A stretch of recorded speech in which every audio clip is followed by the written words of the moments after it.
Hey everyone, I'm Hunter Foster. I'm the Artistic Director for the Red House Art Center, and thank you for joining us for this special night of Red Talks. We do these every week on Tuesdays at 6:30, except for tonight, which we're doing it at 6 o'clock because we're celebrating the opening of our first show, I guess, of this season. We're sort of making this up as we go along. This is our actually the first show of which would have been our 2021 season, which we've obviously had to postpone because of the pandemic. But this is the first time we're back in over, I guess, 8 months since we were in the theater. The last show that we were able to do in the theater was Romeo and Juliet, which was in February of 2020, before obviously the world was turning on its head. But we're very, very excited actually that we were able to put on a show, and we taped it. And tonight at 7 o'clock, it will be available for streaming. And that is It's a Wonderful Life, a live radio play. And it says tickets for $20. It's tickets for $20 before. It's now actually up to $25. If that was our pre-sale. Now it's $25, which you'll see down at the scroll. If you go on the redhouse.org, you can buy a ticket for $25 and you can see this holiday classic, It's a Wonderful Life, a live radio play. And we actually have all the cast members here tonight, and we're going to talk with them about what it was like to sort of put the show together, especially in the times we're living in. One thing I will say is that we took every precaution necessary in order to protect all the crew and the actors and everyone who was involved. And we with testing, with making sure that we wore masks through rehearsals. We rehearsed on Zoom. We did everything we could do to keep everybody safe, and everyone did such a great job in making sure that we were COVID-free, and we were COVID-free. And so we taped the show on Tuesday night, and we rehearsed for about 2 weeks. We taped the show on Tuesday night, and now it's available for streaming. Like I said, for $25. And if you go on the redhouse.org, you can buy a ticket. And I have to say, I was very, you never know going into these things because we do theater, and you never quite know what's going to turn out when you're taping things. And I have to say, I saw it today, and I was just thrilled of how it turned out. And, you can't help but get a little teary-eyed watching it because it's such a great story. And knowing the circumstances in which we did this, it's very emotional for all of us. So we'll be bringing on the cast for a second, but just want to give us a little bit of update. We also have the Polar Express, which is opening, which is also so we're doing all sorts of different things for the theater. New Works Festival, which is coming up. You can get some more information about that on the redhouse.org. We have made a couple of selections for the New Works, and we're going to announce those next Tuesday, and hopefully have the authors on as well, and we can chat with them. And I think that's very, very exciting to continue to do theater during the pandemic. And that's what theater people do. We're resourceful, and we are going to go out there and do the best we can. So without further ado, I'd love to bring on our cast and sort of chat with them. I'm going to bring on, there's Benaifer, Dabu, Brendan, Tony Vidala, Marguerite Mitchell, Peggy Mitchell, and Robert. Hello. Hi guys. Hi. How's it going? Good to see everyone. Happy opening. Happy opening. Thank you. Everyone. Yeah. Happy opening. All right. High five. Happy opening. This is kind of exciting. I thought about this the other night when we sort of like finished up, and I was like, oh my God, this is like we're doing this again. Like we're actually doing. We lost somebody. Uh-oh. Oh, it says he's in the stream with audio. Oh. I don't know. What happened there? I can kick him from the studio. I can ban him from the studio. I've never really banned anyone from the studio, but that'd be fun. There he is. There you are.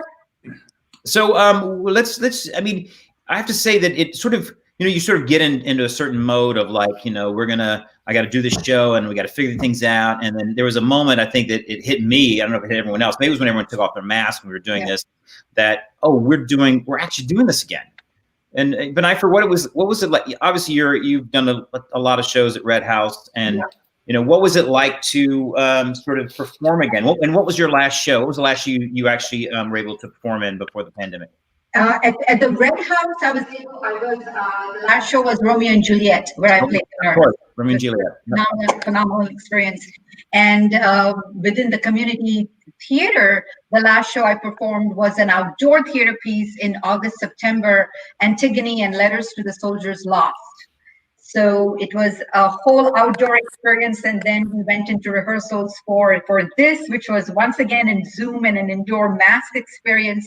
I think what you said earlier, Hunter, really strikes home. Is we are wearing these masks, and we are embracing our universal brokenness, and we have this longing to connect and to touch, and we can't do any of that.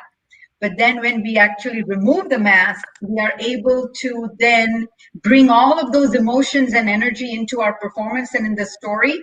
And I think it kind of makes it more organic and raw and beautiful in that sense. So I was able to experience and learn that.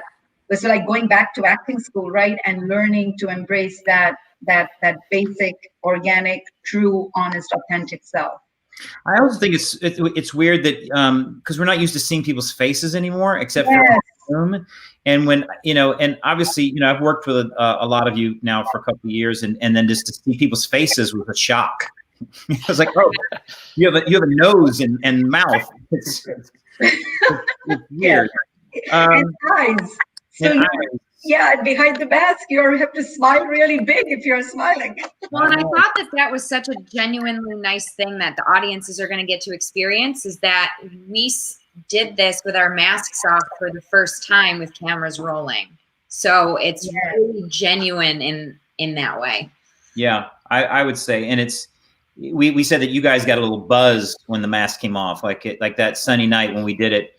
That there was a jolt of like, oh, okay, like it's awkward for us. I think for all of us, and is that we're, we want, like I said, we have instincts and that we want to do this, and we want people to move, but then I have to have Catherine running up with the tape measure to make sure that everyone's 6 feet apart. But you have to do, but you have to think about that, and it's how do you adjust? Tony, so obviously Tony's our tech guru. I mean, Come on, Tony. Two-man. If people don't know, like usually when we do a show, we have like anywhere from 8 to 10 to 12 people that are working on a show. They're lighting designers and scene designers and sound designers, and for this, because we're so limited in staff, we literally had like a crew of 2. It was like Tony and Shane, who did an amazing job, like coming in and setting up the audio and the video and using our camera. Tony, what is it like operating in such a, like I said, it's a limited crew capacity, which we're just not used to? I mean, you guys are doing everything, and what is it like? A lot of hours, a lot of sore backs, and that kind of thing. Yeah, you just have to make sure you make a to-do list, and everything that other people normally would do, you got to check it off. Oh yeah, we checked that, because you're not relying on the other people to take care of those areas. It was a whirlwind load-in tech. It was like Sunday load-in, and then the following Friday, Saturday, Sunday, couple hours of tech, and then we taped it. So it was a fast process. It was very fast. Yeah. And you obviously have a lot of experience in film and television. And if people don't know, when we did the show, recorded it, we did it in real time, and all the sort of camera switching Tony was like the master camera producer. What's called the video producer. So he's calling all the camera shots, which I guess is what they would have done when you're recording live television studio shows or certain things back in the day. And what was that like? Because I mean, I'm on headset with you, and you're just going cam 2, zoom in, cam 3 to 1. I mean, I don't even know how you kept it all straight. Well, I'll give you an idea here. I got this. So this is the script that we use. It's a little bit different from. It's called a split page video script.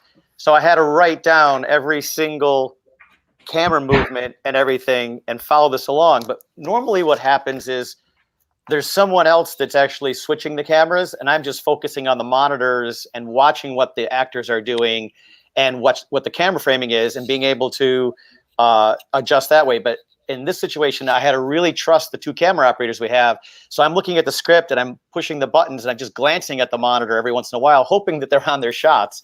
And it's a process, really kind of live editing, I guess is what you would call it. So it's like the process they would do in a film after the fact. We're doing it as we're shooting it. It's all the different camera angles are cut together.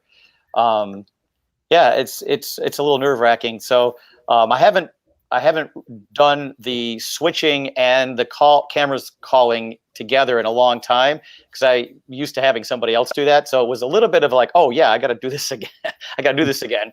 But Catherine and Neil, the 2 camera operators, were superb in not having to worry too much about them not being on their shots. Yeah.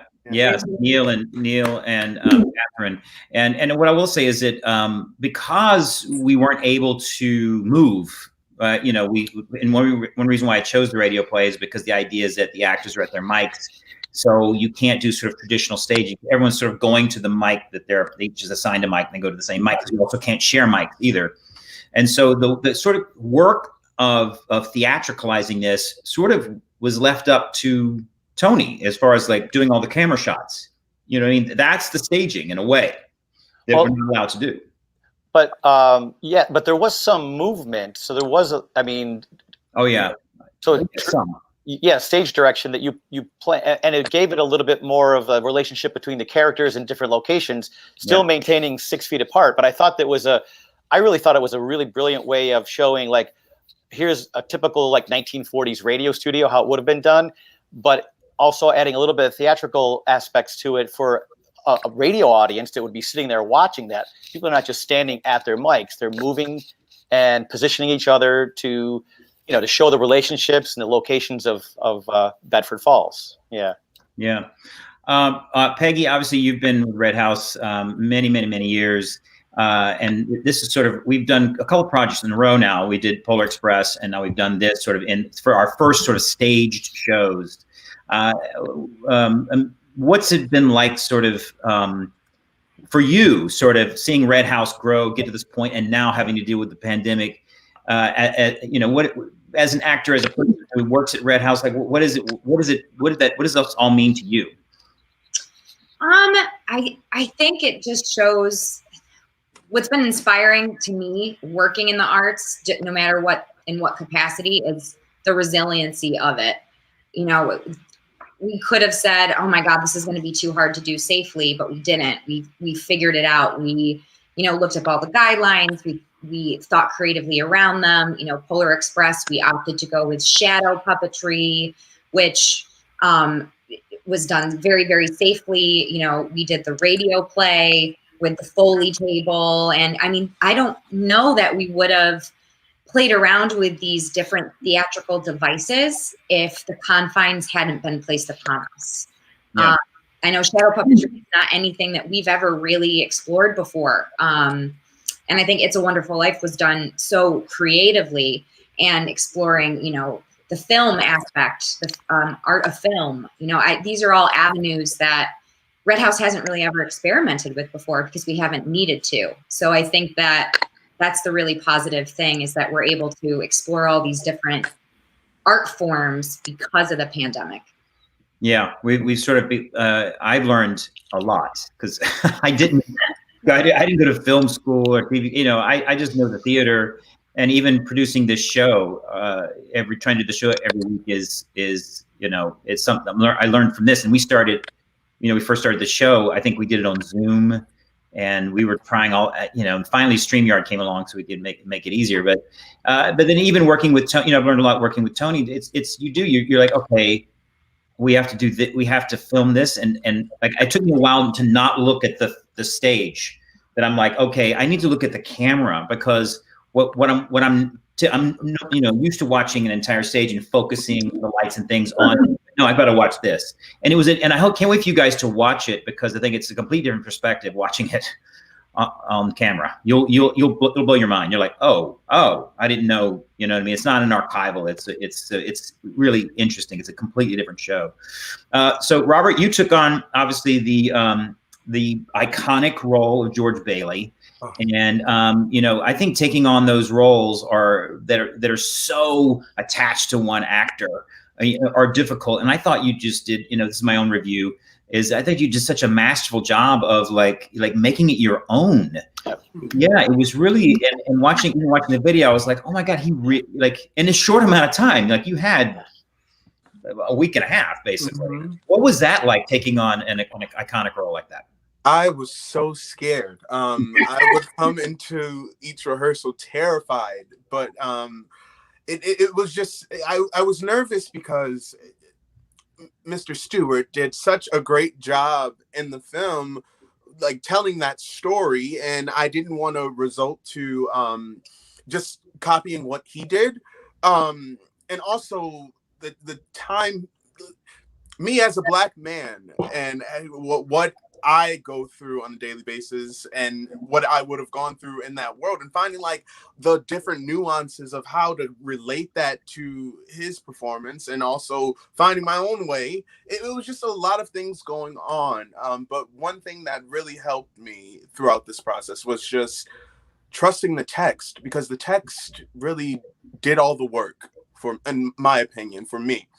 And just trusting that I was enough, and that Hunter saw something that in me that he thought would be interesting in this role, and just letting that doubt go. Aside from that, though, getting into the swing of just rehearsing and getting into the swing of being with my mask off, it was difficult for me to. Once I realized I need to rely on the text, it was kind of hard for me to rely on the text, because there were moments where distance wasn't what was called for. So just getting out of my head about that. But yeah, it was a lot of figuring things out and working with what I had. And yeah, I hope that answers your question. Yeah, I mean, it's like I said, I think those are always the hardest roles, is the ones that are so identifiable to certain actors, and to be able to take it on that way, make it your own, and being brave about it, because I think that's the key, is to not. I mean, obviously we're all going to be afraid of things, things like that, but not letting it dominate you. Saying, okay, I take that, and then I accept this challenge, and I'm gonna up the ante on it. Exactly. Yeah. Exactly. So I thought you did that. So thank you. Yeah, and it's a big role. Like, I forget what a big role that is. Huge. It is huge. Yes. Like, 1 second you think, oh, I could go sit down. I'm not on for a while, and then it's like, oh crap, I'm on right now. Yeah, but it's such a beautiful role, though. Like, even though it was a lot of work, it's so beautiful. His story is so beautiful, and his arc it's just like, it is like something. It's just beautiful. It's just beautiful. Well, it's true. It's the nature of the show, is that I think that I don't know if it was Lennon who said, John Lennon said it, I may be misquoting this, is like, life is what happens to you while you're waiting for something, waiting for your dreams to fulfill your dreams, something. What you're always thinking, oh, when I get this and this and this and this, and all of a sudden life sort of happens before you ever get that, or because you may or may not ever get that, whatever you're looking for. And and to see how rich and wonderful his life was, and he didn't know it. Like, he thought it was out there somewhere and didn't realize it was at home, So it's a beautiful story, and something that we can all sort of relate to. And especially during the pandemic, during the pandemic happened, I'm sure everyone was like, what is my life? What's important? All of a sudden, like, auditioning and, getting the next show was not important anymore. It was like, I need to get toilet paper. Yeah. What, Benyfer? I think it's timeless because it's relevant in the past, it's relevant right now, and it's relevant for the hope of the future. All of those attributes are in the story. Yeah. In the elements of the story. So it's just gloriously timeless. That's what I think of. Yeah. So Brendan, you played Clarence and also did the Foley table. So if people don't know, radio plays have what's called a Foley table, which has, and then Peggy as well. She can chime on this, because Peggy and Brendan also, Peggy also worked on the Foley table. And the Foley table has all the props the acoustic props that they would use in a radio play, such as a tiny door that swings up and down for like a screen door. We have a door with locks on it. We have cornflakes for like walking in the snow. We have what's the ribbon candy for breaking a glass, which sounds great, by the way. What? Oh my God! It's every time I was like, it sounds like Tony, one of your sound effects, the ribbon candy, like smashing the ribbon candy. First of all, what was it like on the Foley table, taking on that Foley table?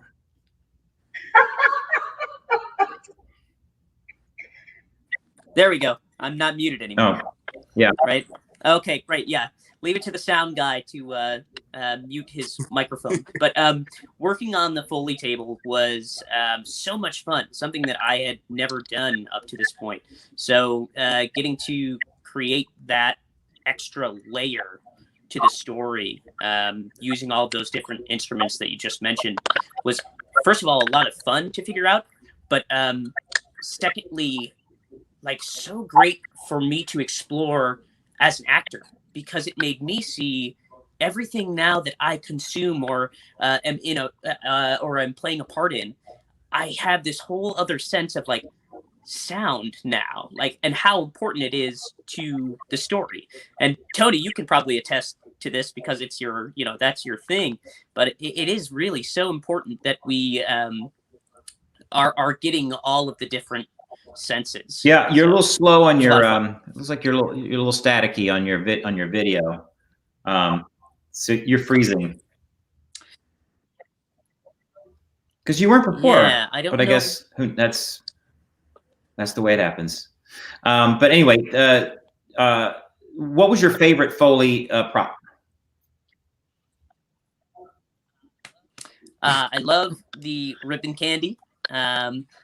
And then I also really like the champagne bottle and popping the cork. I mean, that I got to do it one time, and that was, it was definitely surprising. It wasn't my first time opening a bottle of champagne, but you would certainly guess that it was, because the cork just went flying way out of my hands, off into the theater.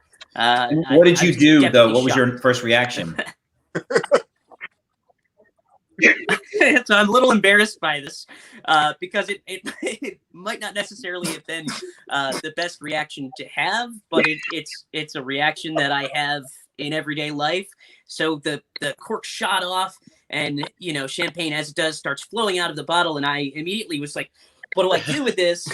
And I just kind of put my mouth over the bottle to stop it from getting and you everywhere. drank it.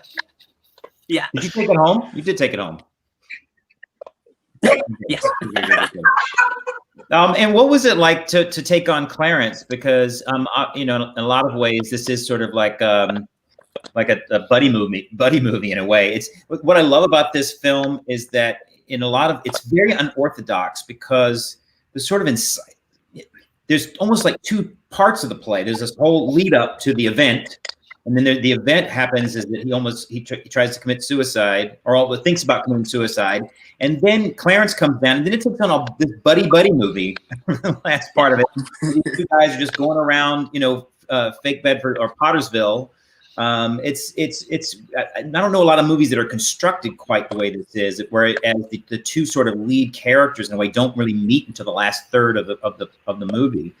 What is it like playing Clarence and in his journey with George?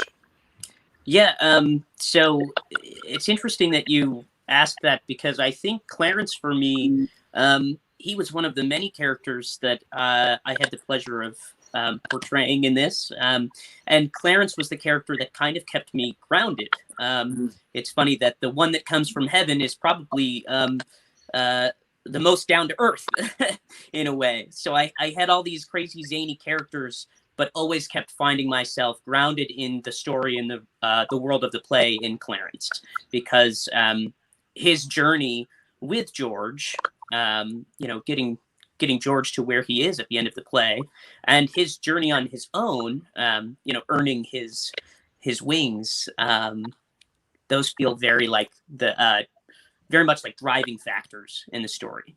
Yeah. And also, I mean, now to ask the questions of putting those two things together, doing the Foley's table and doing your lines, like, how is that? Wow. Definitely a challenge. Very challenging. I was so happy to have just a really patient crew and cast. Like when we had to go back and do something in rehearsal, and it would take me a couple minutes to like reset all of the props on the Foley table, look at my script, get the lines in my head. So definitely very grateful just to have everybody kind of on my side. And when you've got that, you've got all the confidence in the world. So it definitely was a challenge, but also a lot of fun. I remember trying to work different sequences out for the first time and having to run over to one side of the table, slam the door, come back, say a line, go back over here, smash the ribbon candy, run back, say a line. And so it was definitely a lot of, simultaneous action. And Peggy, what was your favorite Foley prop? So my favorite one was actually my largest challenge. So the wind machine. So a lot of people know this, but I have very little ability to hear out of one of my ears. And so I'm back there doing the wind machine, which was awesome, but I couldn't hear anything that was going on. So one of the actors that's not on tonight, Stefan Brunson, and I had to work out a hand motion for him to do when it was time for me to stop it. Every time that I had to stop everything, and it says when to stop, but when you can't hear what's going on in front of you, so that's kind of a fun thing for audience members to look for, is he's saying his line and he gets really emphatic with a giant hand motion. That's him telling me to stop the wind machine. Oh my God. Well, this is Yeah. I actually think the wind machine is one of my favorites too. I would just, every time I go to the Foley table, I go to the wind machine and like, spin it around. Obviously it's our opening night tonight, and I know it's so exciting, and we're just to let everyone know, you can get tickets on the redhouse.org. For $25. We run from December 10th through the 20th. And you can buy a stream, and you have 24 hours in which to watch the stream. And you can watch anytime during the 10th through the 20th, $25. Please check out the redhouse.org. And also, if you don't know, for every opening night, I started a tradition when I got here, called the lantern ceremony. When I was doing shows in New York, there is something called the legacy robe. It used to be called the gypsy robe. They changed the legacy robe, and it's a great tradition that they have, so that every Broadway show takes the robe and they put a patch on the robe, and they send it to the next Broadway show, and then they have a ceremony in which everyone gets in a circle, and you pass the person wears the robe, and they go around the circle, and everyone touches the robe. And what it usually goes to, the robe usually goes to the chorus member who has the most Broadway shows.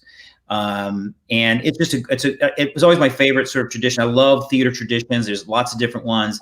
And then when I went to start working in Bucks County, there was a tradition they did out there with Moss Hart's smoking jacket. So Moss Hart's grandson donated a smoking jacket for Bucks County because Moss Hart worked out there. And so there was a ceremony called the smoking jacket. And someone would wear the smoking jacket. And I think it was like the youngest member of the cast. So when I came to Red House, I was like, I'd like to continue this tradition. And again, it's just sort of, it's a way of sort of honoring the people who have been a part of the theater and have contributed to the theater. And so what we've decided to do is we have what's called the lantern ceremony, and the lantern has 6 panels on it. And for each panel of the season, we put on, Elizabeth Latella paints on to each panel the show. And so we only had 4 this season because we only had 4 shows, and we had to cancel the final 2.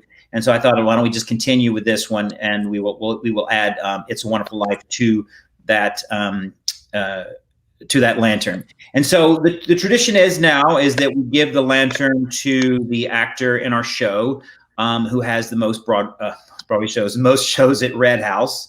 So who's performed the most at Red House gets the lantern, and we turn on the lantern, and that means that the run has officially begun. And then when the run is over, then we turn the lantern off. We have so many people in this show who have such long histories with Red House. But tonight, the lantern recipient is Marguerite Mitchell, Peggy Mitchell. And so Peggy has the lantern with her. We can get a. Yeah. I'm going to blow you up. There it is. There it is. Yes. Oh, it's beautiful. So beautiful. I know, she did a beautiful job. Oh my God, look at those bells. Oh, it's lovely.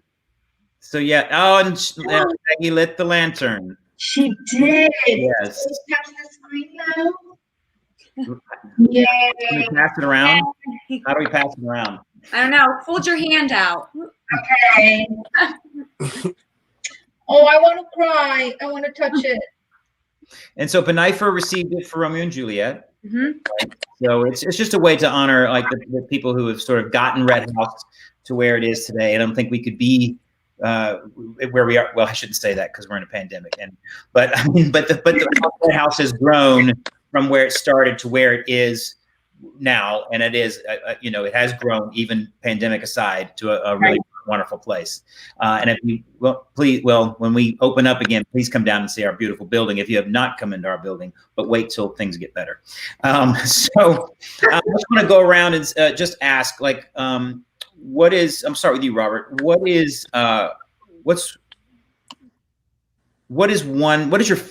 your favorite part of It's a Wonderful Life? Oh, It could be a line, it could be a part, it could be anything. I think my favorite part is probably the scene between George and his father, Peter. No, I lied. It's the one where George and Mary get to the house for the first time, and you see how optimistic George is, and my favorite line is probably, then what? I'll throw a lasso around it and pull it down. About the moon. Oh yeah. That whole that paragraph really stuck It's with really me. nice, isn't it? Yeah. It's so beautiful. It's Love so that dialogue. Benifer, what about you?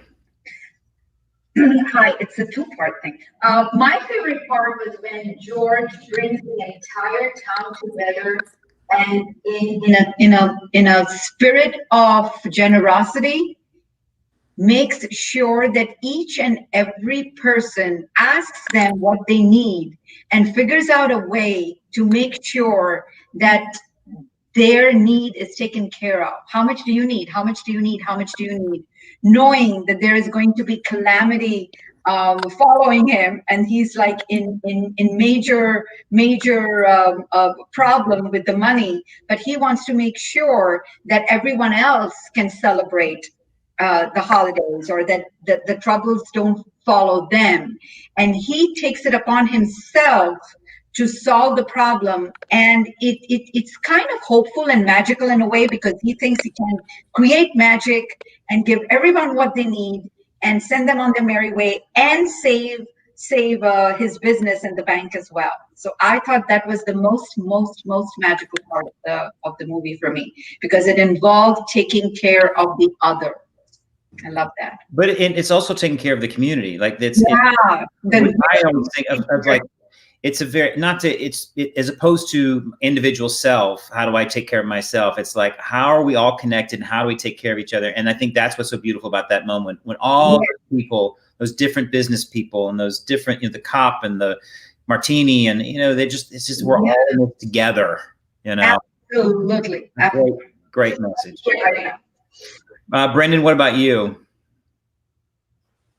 Yeah, I've got two, if that's all right. So, and I think Robert was going to reference one of them, but when George is talking with his father just before he's about to go off to college, and he's saying, Dad, I want to go and do all of these important things, and I want to travel.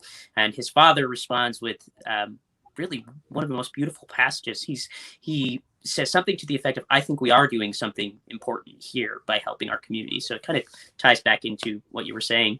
And then my second one is when George comes out of this non-existence and his joy and gratitude for being alive again and for all of the little things. You know, he yells Merry Christmas to all of Bedford Falls, and I just love that. There's something so refreshing and rejuvenating about it.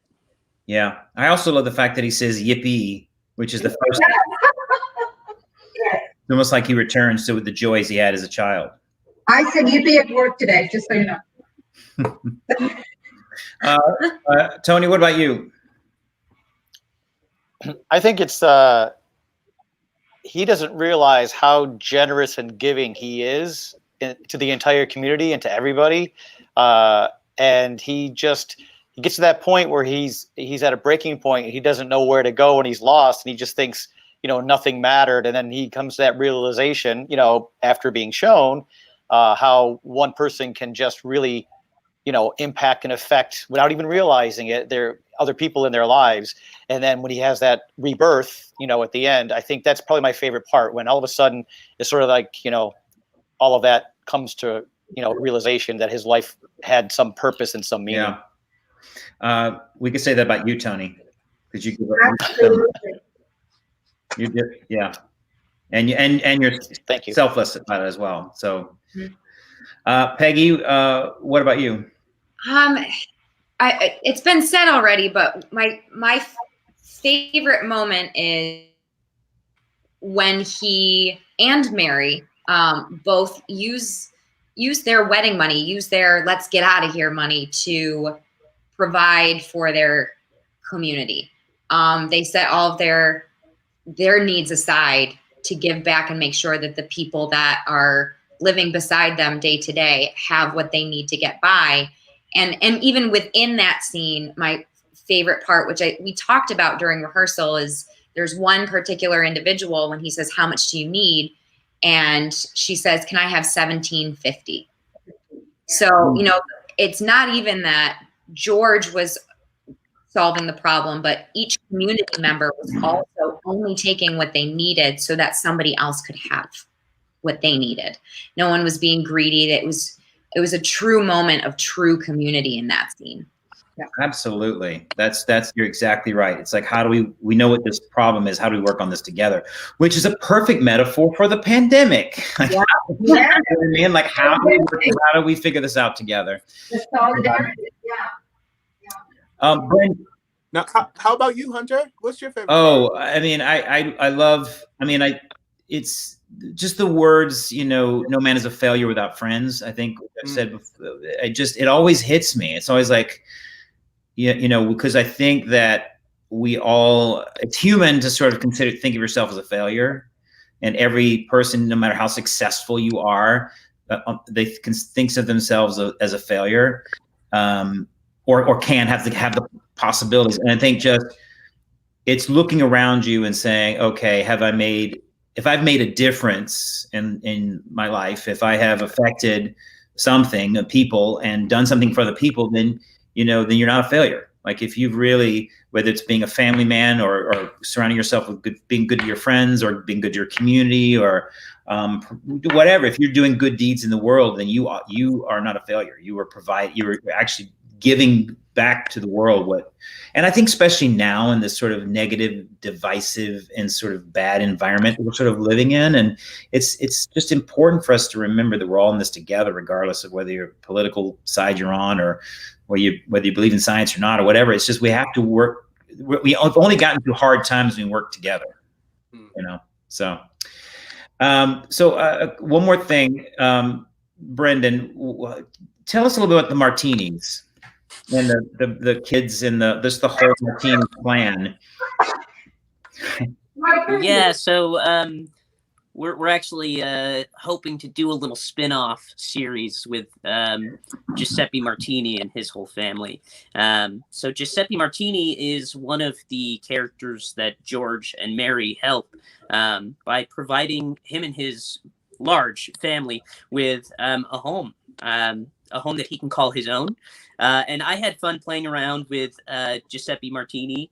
You know, my last name is Didio, obviously Italian. So it was fun to play an Italian character with this big family, which is very much like the family that I grew up in. And who can you do a little bit of the kids for us? Yay! Yes. Yeah. Do the whole. Can you do the whole family? Yeah, I think so. Yeah. Hey, George, thank you so much for giving me the money to buy my own house. No more I live like pigs in Buttersfield. And then Maria, the mom, she calls in all the kids, and the kids are like, you know, hey, Tony, get back here. Hey, Ma, Giuseppe Jr.'s following me again. Isabella, Camilla, Maria Martini, you get out of my way. Leave me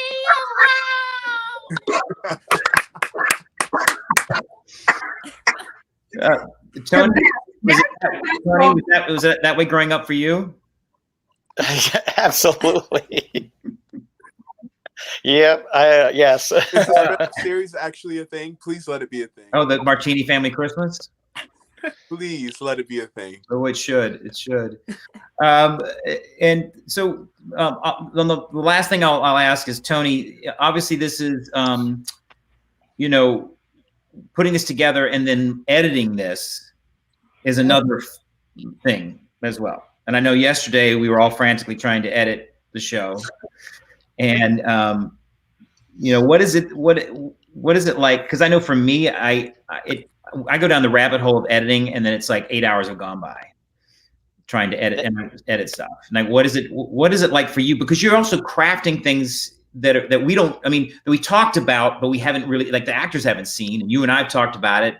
But I mean, what is it like putting all that together with Shane, and again, in such a short amount of time? Yeah, the turnaround time was really, really short. We finished up, you know, Tuesday night about 10 o'clock, and then we had to have it ready to go up online by today.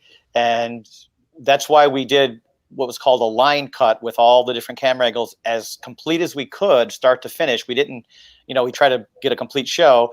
And then there's obviously, because we're limited with the number of cameras and people, so we had to go back and shoot some close-ups and things like that to put them in to help tell the story visually.